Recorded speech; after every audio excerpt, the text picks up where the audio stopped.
Bismillahirrahmanirrahim. Assalamualaikum warahmatullahi wabarakatuh. Bertemu kita sekali lagi dalam segmen kuliah sebelum Zuhur. Ini merupakan segmen yang kedua. Kalau sebelum ini kita telah bincangkan topik tentang tanah bunga rampai. Jadi seperti biasa kita ada banyak perkhidmatan masa semasa Ramadan. Kita tak makan masa siang hari. Jadi gunakanlah masa lebihan itu untuk menimba ilmu. Okey. Sebelum kita mula, seperti biasa, kita berpantun dulu. Okey, pantun kali ini berbunyi, masa untuk sucikan jiwa, luruh dosa tambah pahala. Bukan sekadar perancangan tersedia, berlaku adil kepada semua. Jadi kalau kita kaji pantun ni, memanglah bulan Ramadan ni adalah bulan untuk kita sucikan jiwa kita. Kadang-kadang masa sepanjang tahun tu pekat, macam-macam ada. Jadi kita sucikan. Kita buka hati kita kepada benda-benda yang baik, kepada ilmu-ilmu yang baik. Dan apa yang kita cuba buat adalah luruhkan dosa-dosa kita. Dan jangan juga tambah dosa macam apa segmen yang sebelum ni kita tahu. Kalau kita tak buat perancangan yang betul, kita ada tanah bunga rampai, banyaklah kita dapat dosa. Jadi cuba elakkan ada tanah bunga rampai yang menyebabkan dosa. Dan kalau boleh, kita juga tambah pahala. Salah satu tambah pahala, kalau kita ada hak faraid pada pusaka, kita tak guna pun. Bukan titik peluang kita. Ada saudara mara kita yang perlu memerlukan, kita serahkan. Itu juga adalah satu cara untuk menambah pahala. Jadi saya selalu kata, orang banyak tak nampak, pusaka ni boleh menjadi punca pahala dan juga boleh jadi punca dosa. Jadi apabila kita nak memastikan kita ada banyak pahala dan kurangkan dosa, semasa hidup kita buat perancangan yang tersedia, lengkap, dibantu oleh pakar supaya kita dapat menyediakan pesanan-pesanan yang teratur untuk waris-waris kita. Dan di dalam pesanan itu perlulah kita berlaku adil dengan tidak ada memudaratkan sesiapa. Kalau kita tak buat perancangan, memang pasti akan ada yang mudarat. Tetapi kalau kita nak buat perancangan pun, kita juga pertimbangkan untuk berlaku adil supaya tak ada siapa yang mudarat. Macam manakah cara untuk kita pastikan perancangan kita itu adil dan tidak mudaratkan siapa? Mudah saja, rujuk kepada mereka yang tahu. Sebelum kita mula, saya nak cerita sikit tentang My Pusaka Online.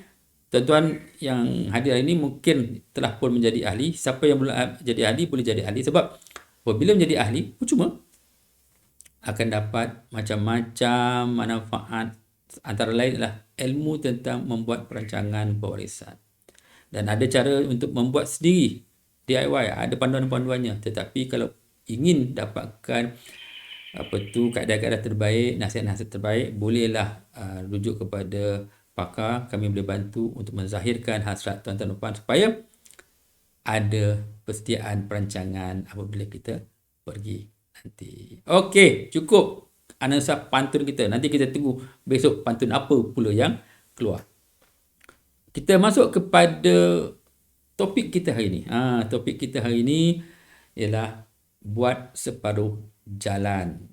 Kalau dalam video sebelum ini kita bercerita macam mana kesilapan-kesilapan lazim yang dilakukan oleh waris, di mana apabila berlaku kematian, apabila proses urus pusaka, masing-masing nak masuk nama. Itu kebiasaan.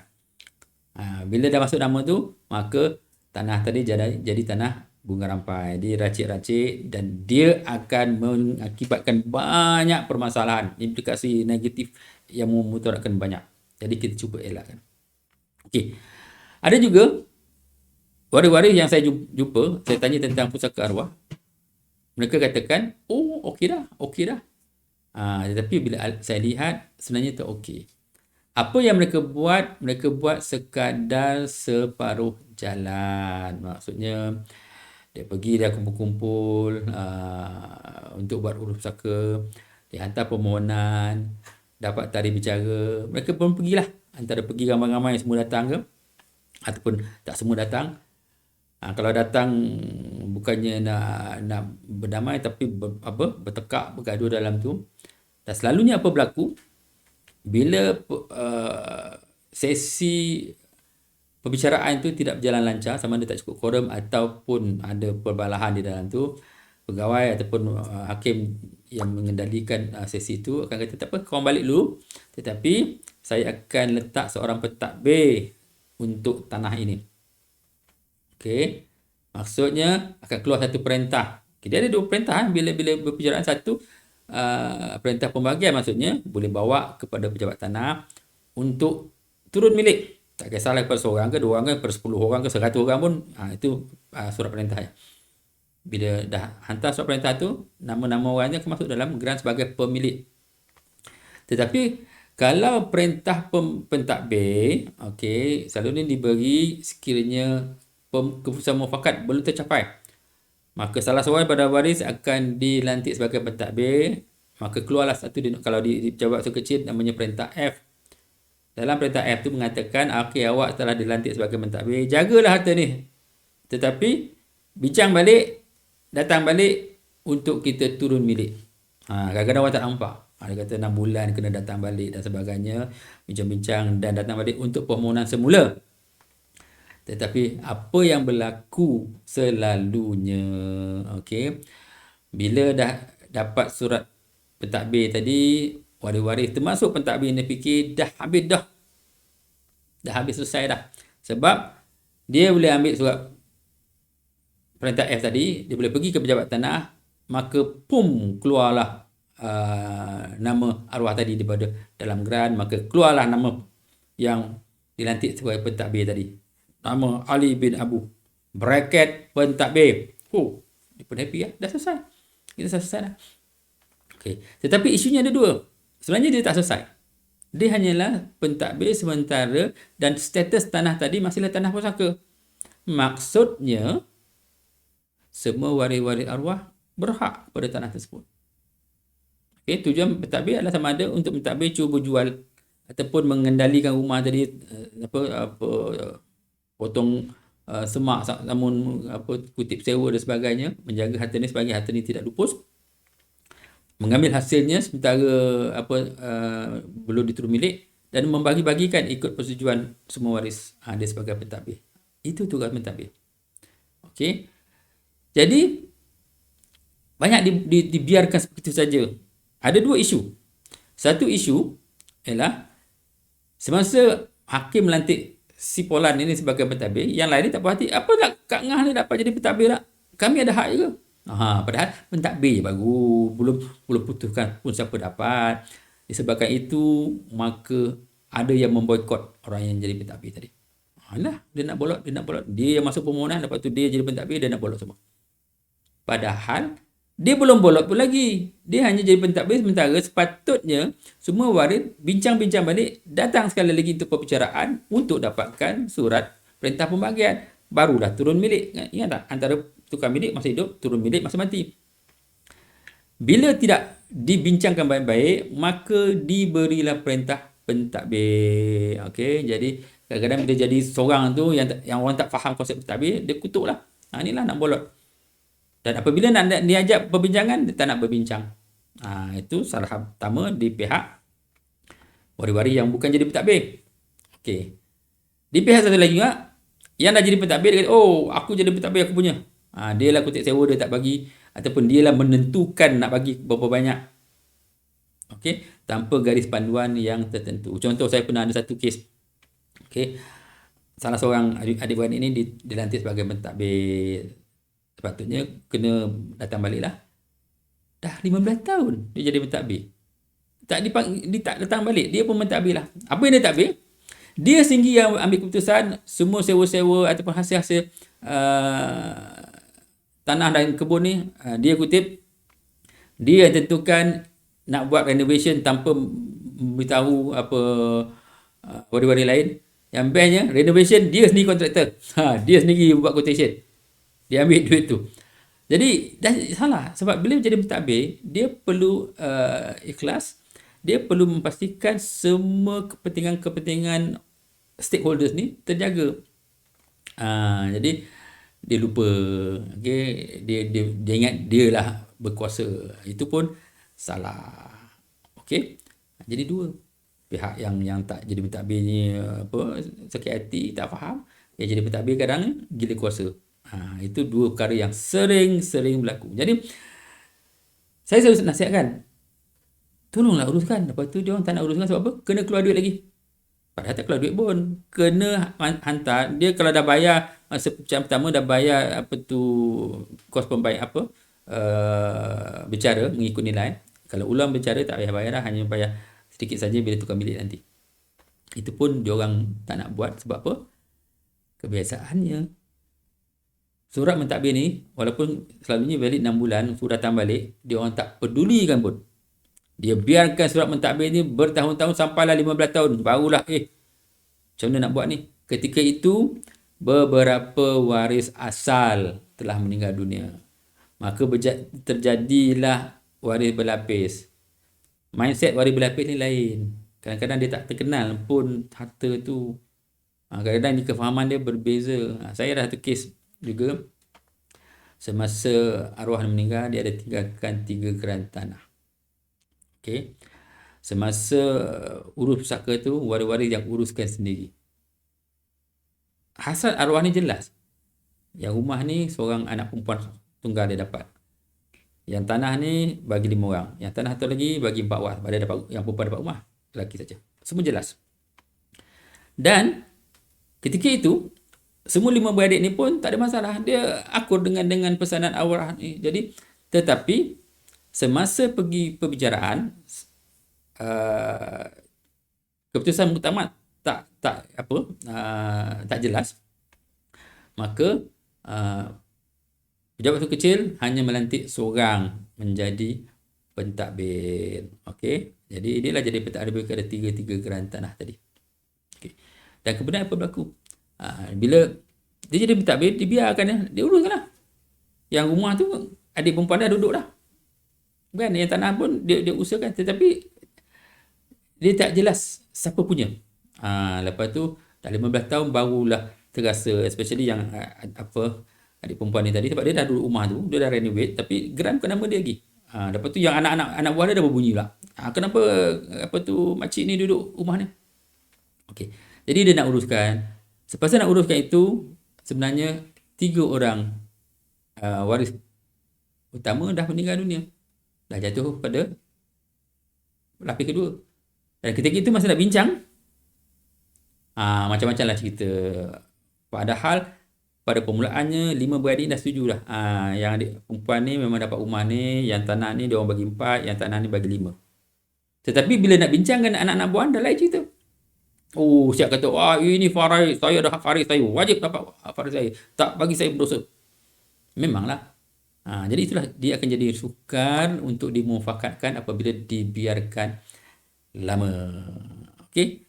Jadi dia rumusan mudah je. Kalau kita nak urus pusaka, buat sampai selesai. Kalau tak tahu buat sampai selesai, dapatkan nasihat orang yang tahu supaya tahu implikasi. Sebab kalau kita tak tahu pun yang surat perintah F yang kita dapat tu sebenarnya hanyalah pentadbir sementara. Bukannya dah selesai proses. Itu satu nasihat saya lah. Jadi macam saya nasihatkan pada sesi yang itu, sama juga. Apa dia? Kalau ada ahli keluarga kita meninggal dunia, perkara pertama, telefonlah orang yang boleh beri nasihat permulaan. Dan My Pusaka menyediakan khidmat nasihat permulaan untuk urus pusaka. Terutama sekali kepada mereka yang telah menjadi ahli My Pusaka online. Kita ada apps dalam handphone. Ada keluarga kita meninggal, kita pun buka, login, klik Aida, tanya, saya ada ayah saya meninggal, macam mana ni? Dan kami akan hubungi, buat set temu janji untuk ada sesi khidmat runding ataupun permulaan secara percuma. Okey, mudah untuk kita buat. Kalau tak jadi ahli pun, jadi ahli dululah. Sebab boleh dapatkan khidmat runding secara percuma. Fast lane. Nak jadi ahli berapa? Percuma je. dapat 7 manfaat. Tak tahu, tengok nanti dalam website kami, klik manfaat ahli, tengoklah baca apakah 7 manfaat itu. Okey. Pula bagi cerita-cerita tentang buat seperjalan. Ada juga kadang-kadang untuk harta-harta alih, maksudnya akaun bank, akaun koperasi dan sebagainya. Bila dimohon, maka sama ada setuju atau tak setuju, pegawai atau hakim nanti ni boleh tak awak yang menjadi pentadbir kepada harta tunai ni supaya dapat keluarkan duit, dicairkan dan diuruskan ikut persetujuan waris faraid. Ya. Tapi kalau ada hutang, bayar hutang dulu. Jadi ada juga yang saya lihat, okey, ini waris kepada peneroka Firda. Mereka salah seorang waris dah dapat pun surat mentadbir kepada satu akaun koperasi Felda. Bukannya sikit, 400,000. Okey, dia dapat surat mentadbir, patutnya dia boleh pergilah dan keluarkan dan bagi pada waris. Tak, dia dapat surat mentadbir, dia simpan dia. Sampai dia dah sakit, dia jumpa saya, dia kata, tuan nasib baik tuan jumpa saya. Okey, kalau tidak, kalau tuan meninggal, lagi parah. Duit 400,000 terbeku, kena urus sekali lagi. Sebab bila nak urus, bukannya urus pusaka dia yang mati, kena urus pusaka arwah. Sebab itu masih lagi pusaka arwah, belum dicairkan, belum diturun milik. Jadilah kalau kita pegang mentadbir, kalau kita simpan, peram, buat jeruk, asalnya dia cantik, kita dah dapat surat mentadbir, patutnya boleh keluar bagi-bagi, tapi kita tak pandai gunakan surat yang kita dapat tu, kita peram, maka duit tadi terbeku. Jadi surat kuasa mentadbir ni diberi kepada hartanah yang belum diputuskan siapa nak dapat, ataupun hartanah yang belum ada geran, contohnya strata, ataupun dia dah beli rumah dengan pemaju tapi belum mohon geran, belum dapat geran, maka diberi pentadbir. Pentadbir ni kenalah uruskan dengan pemaju sampai dapat geran, lepas tu ulang sekali lagi, turun milik dengan siapa, pada siapa. Dan surat pentadbir juga diberi kepada harta alih untuk akaun bank, akaun ASB, akaun pelaburan lain yang tak ada penama. Jadi kena senaraikan masa permohonan. Bila dapat surat tu, pergi ke bank-bank tersebut, keluarkan duit. Tapi keluarkan duit bukan dia punya, kena bagi-bagikan ikut aturan-aturan faraid. Okey. Dan juga kepada kereta. Jadi kalau arwah ada kereta, masuk dalam permohonan supaya dapatlah surat kuasa, supaya si pemegang surat kuasa tadi bolehlah berurusan untuk turun milik, tukar milik, jual ke dan sebagainya. Ingat tuan-tuan, kalau nak buat urus pusaka, jangan separuh jalan. Bahaya, akan jadi lebih rumit akan datang, akan jadi lebih mahal akan datang, dan juga berpeluang untuk berdosa. Tak ada seorang yang pun nak berdosa, tetapi kadang tanpa sedar kita meletakkan diri kita dalam keadaan yang sentiasa bergulung dengan dosa. Okey, kalau tak faham, dapatkan khidmat gunting daripada orang yang boleh membantu. InsyaAllah Mahal Pusaka sentiasa ada untuk membantu masyarakat memahami, okey, dan menggunakan jalan yang betul supaya akhirnya harta itu dapat dipanjangkan manfaat. Okey, arwah yang pergi tadi aman, selesa, yang dapat guna harta tadi dapat manfaatkan, dapat ganjaran daripada manfaat tadi, dan harta tadi tidak terbeku. Okey, itulah pesanan saya dalam sesi ringkas ini. Dan untuk besok inilah satu ceritanya. Ramai orang suka tunggu-tunggu. Tunggulah, nantilah. Padahal separuh benda-benda lain dia suka laju, tapi bab urus pusaka ni, tunggulah, nantilah. Okey, nak tahu? Tunggulah, nantilah. Besok. Dengan itu, wabillahi taufiq wal hidayah. Assalamualaikum warahmatullahi wabarakatuh. Jumpa besok.